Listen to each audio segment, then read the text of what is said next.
بسم اللہ الرحمن الرحیم الصلاة والسلام علیکہ یا سیدی یا رسول اللہ وعلی آلکہ واصحابکہ یا سیدی یا حبیب اللہ۔ آج انشاءاللہ العزیز 11ویں سپارے کا مختصر خلاصہ بیان کیا جائے گا۔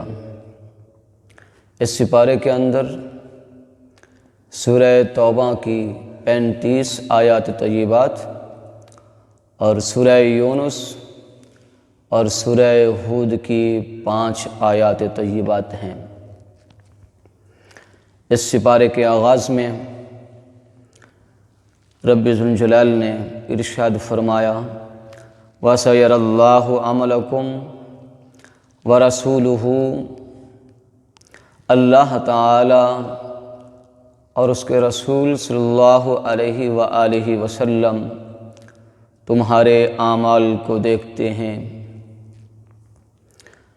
اس سپارے کے آغاز میں رب ذوالجلال نے یہ حکم اس لیے فرمایا کیونکہ ان آیات طیبات میں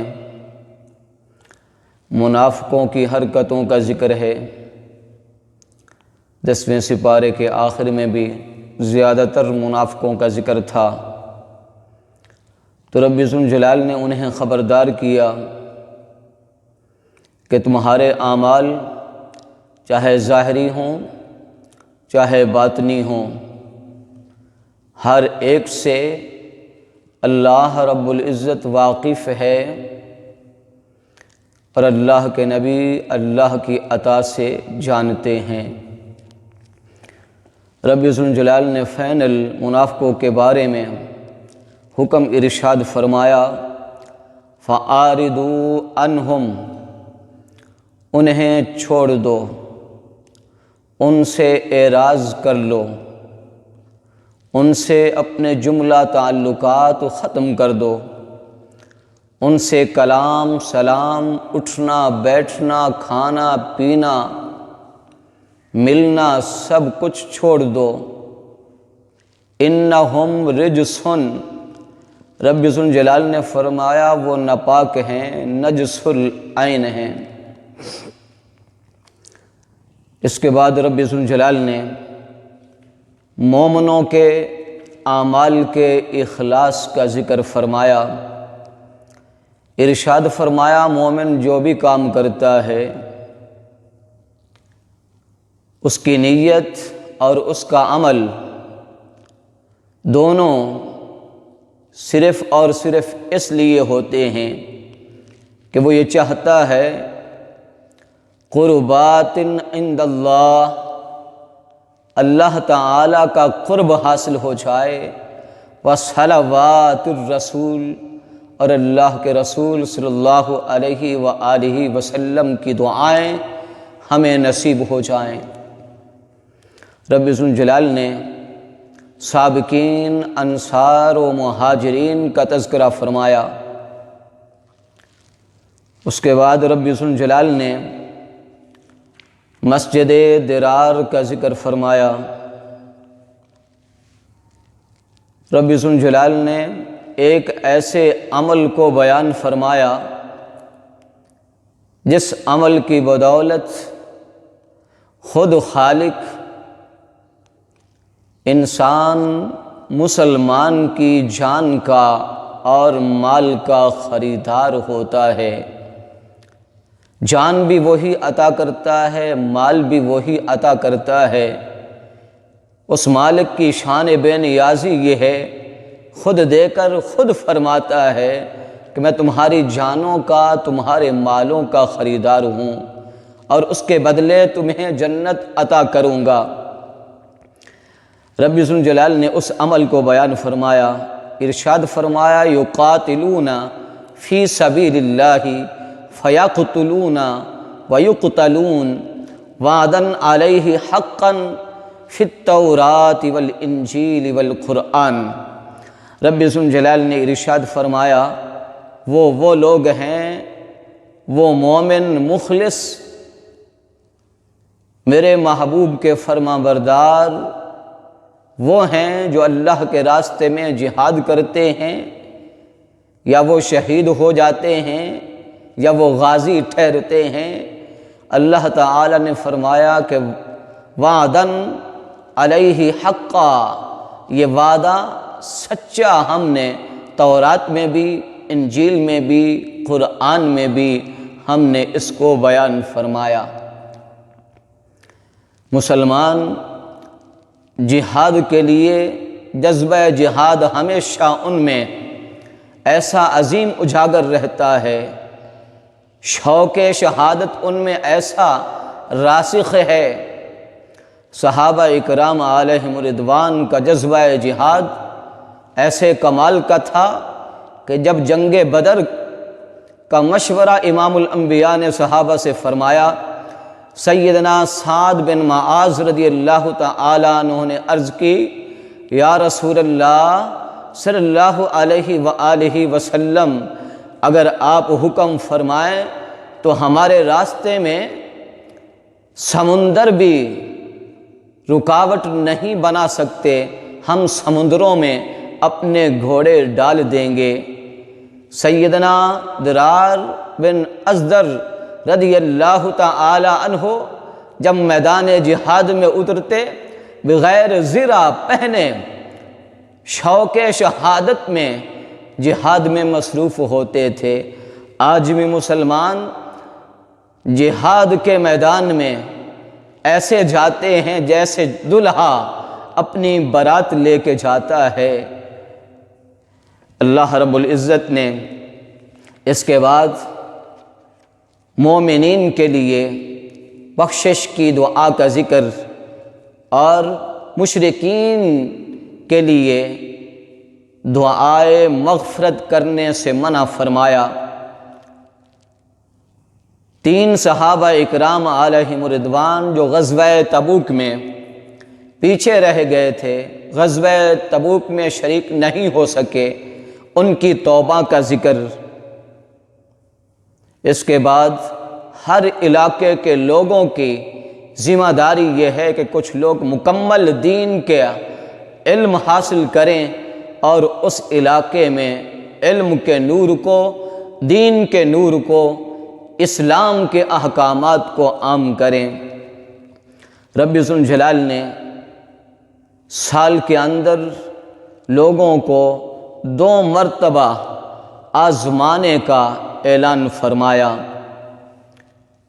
سورہ توبہ کی آخری آیات طیبات میں امام الانبیاء سید الانبیاء کی شانوں اور عظمتوں کا ذکر رب ذوالجلال نے فرمایا۔ رسول مکرم صلی اللہ تعالی علیہ وآلہ وسلم کی شان یہ ہے، مومنین کا مشقت میں پڑنا ان کے لیے ناگوار ہوتا ہے، اور مومنین کے لیے، ایمان والوں کے لیے وہ ہمیشہ حریص رہتے ہیں، اور ایمان والوں پر وہ نہایت مہربان اور رؤوف ہیں۔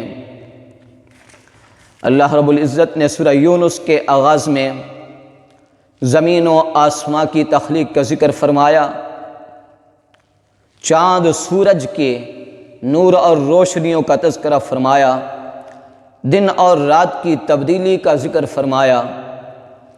اللہ رب العزت نے جنتی لوگوں کا، جنت میں جو سب سے پہلے کلام ہوگا اس کا رب ذوالجلال نے ذکر فرمایا۔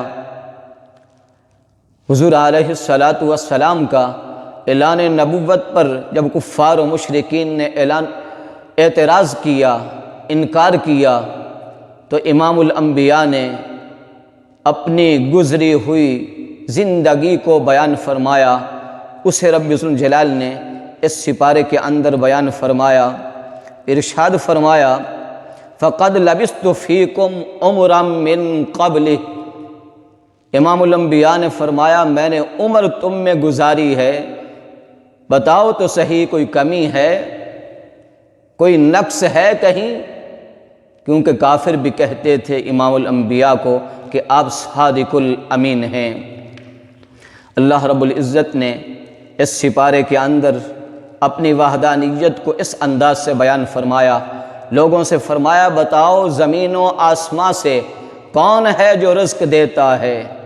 بتاؤ کون آنکھوں کا مالک ہے، کون کانوں کا مالک ہے، کون زندہ کرتا ہے، کون موت دیتا ہے۔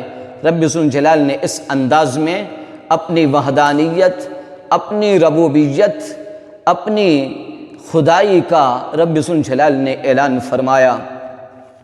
اللہ رب العزت نے اس سپارے کے اندر قرآن پاک کی عظمتوں کو، رفعتوں کو بیان فرمایا۔ ارشاد فرمایا یا ایھا الناس قد جاءتکم موعظۃ من ربکم وشفاء لما فی الصدور وہدی ورحمۃ للمؤمنین۔ رب ذوالجلال نے اس آیت پاک میں قرآن پاک کی 4 شانوں کو بیان فرمایا۔ قرآن نصیحت ہے، قرآن شفا ہے، قرآن ایمان والوں کے لیے ہدایت ہے اور رحمت ہے۔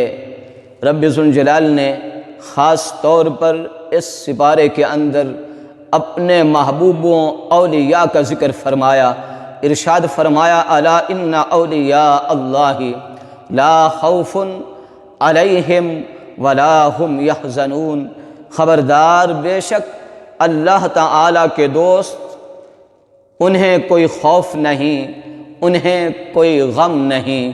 رب ذوالجلال نے اپنے خاص محبوبوں کا اور خاص ایمان والوں کی نشانیوں کو اس سپارے کے اندر بیان فرمایا۔ ایک ہی آیت میں 9 نشانیاں بیان فرمائی۔ ارشاد فرمایا التائبون العابدون الحامدون السائحون الراکعون الساجدون الآمرون بالمعروف والناہون عن المنکر والحافظون لحدود اللہ۔ رب ذوالجلال نے فرمایا وہ توبہ کرنے والے ہیں، عبادت کرنے والے ہیں، روزے رکھنے والے ہیں، رکوع اور سجدے کرنے والے ہیں، نیکی کا حکم دینے والے ہیں، برائی سے روکنے والے ہیں، اللہ تعالیٰ کی حدوں کی حفاظت کرنے والے ہیں۔ اللہ رب العزت نے اس سپارے کے اندر سیدنا نوح علیہ السلام کے احوال کو بیان فرمایا، سیدنا موسیٰ علیہ السلام اور حضرت ہارون علیہ السلام کا ذکر فرمایا، اور فرعون اور فرعونیوں کے غرق ہونے کا ذکر، اور بنی اسرائیل کی نجات کا ذکر، اور فرعون کی لاش کو عبرت کے لیے محفوظ رکھنے کا رب ذوالجلال نے حکم فرمایا۔ اللہ رب العزت نے اس سپارے کے آخر میں ایک اعلان فرمایا، ارشاد فرمایا ثم ننجی رسلنا والذین آمنوا کذالک حقا علینا ننجی المؤمنین۔ رب ذوالجلال نے فرمایا کہ ہم نے اپنے رسولوں کو اور جو ان پر ایمان لائے انہیں ہم نے ہمیشہ کامیاب و کامران فرمایا۔ اور رب ذوالجلال نے فرمایا حقا علینا ننجی المؤمنین۔ رب ذوالجلال نے فرمایا کہ میں خود خدا ایمان والوں کو ہر میدان میں کامیاب و کامران کرتا ہوں، اپنے شان بے نیازی سے ہر زمانے میں، ہر دور میں کامیاب و کامران صرف اور صرف اہل ایمان ہوئے ہیں۔ رب ذوالجلال ہمیں ایمان کے جملہ تقاضوں کو، اسلام کے جملہ احکامات کو صحیح معنوں میں اخلاص کے ساتھ بجا لانے کی توفیق عطا فرمائے۔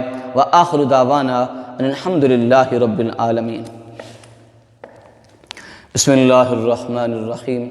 الحمد للہ رب العالمین والعاقبۃ للمتقین والصلاة والسلام علی رسولہ محمد وآلہ واصحابہ وبارک وسلم۔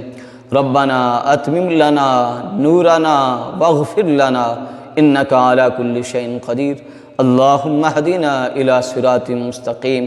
وصلی اللہ تعالی علی حبیبہ سیدنا و مولانا محمد وآلہ واصحابہ وبارک وسلم۔